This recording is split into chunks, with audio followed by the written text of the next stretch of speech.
ये किस मुकाम पे लाया गया खुदाया मुझे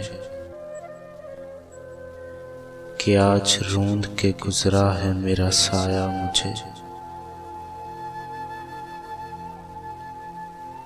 मैं जैसे वक्त के हाथों में एक खजाना था, किसी ने खो दिया मुझको, किसी ने पाया है मुझे। न जाने कौन हूँ, किस लम्हा तलब में हूँ, चैन से जीना कभी न आया मुझे।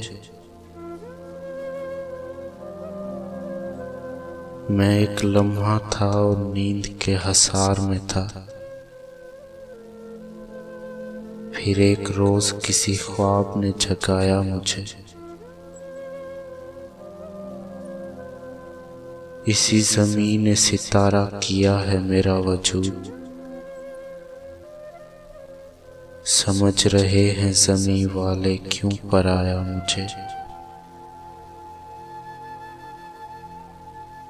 जहाँ के सदियों की खामोशियाँ सुलगती हैं,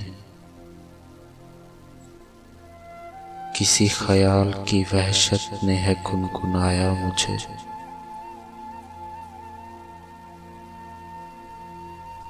एक आरज़ू के ताक़ुब में यूं हुआ है, एक आरज़ू के ताक़ुब में यूं हुआ है। हवा ने रेत की पलकों पे ला बिठाया है मुझे, हवा ने रेत की पलकों पे ला बिठाया है मुझे।